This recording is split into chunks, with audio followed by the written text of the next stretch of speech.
The inheritance of the saints, last day events. None will need or desire repose. There will be no weariness in doing the will of God and offering praise to his name.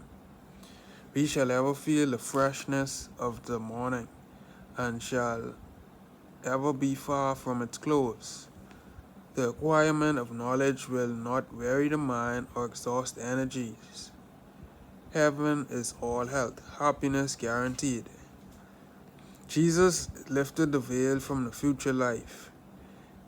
In the resurrection, he said, they neither marry nor are given in marriage, but are as the angels of God in heaven. Matthew 22, verse 30.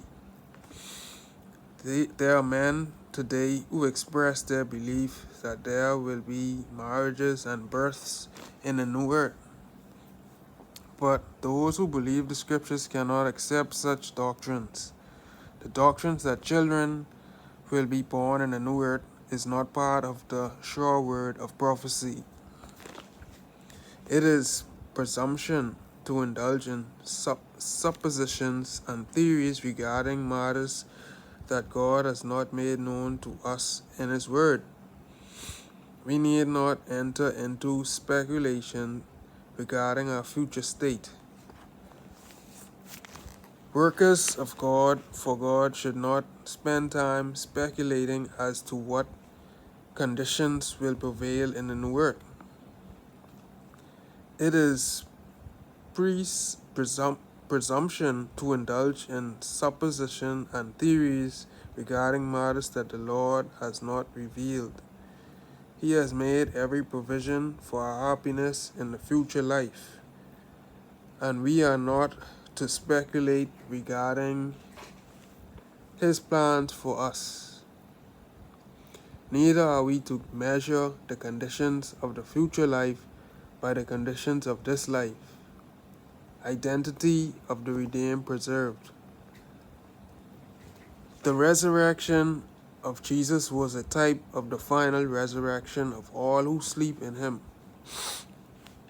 The countenance of the risen Savior, his manner, his speech, were all familiar to his disciples. As Jesus arose from the dead, so those who sleep in him are to rise again. We shall know our friends, even as the disciples knew Jesus. They may have been deformed, diseased, or disfigured in this mortal life, and they rise in perfect health and symmetry. Yet in the glorified body, their identity will be perfectly preserved.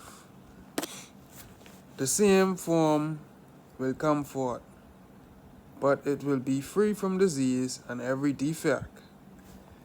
It lives again, bearing the same individuality of features, so that friend will recognize friend.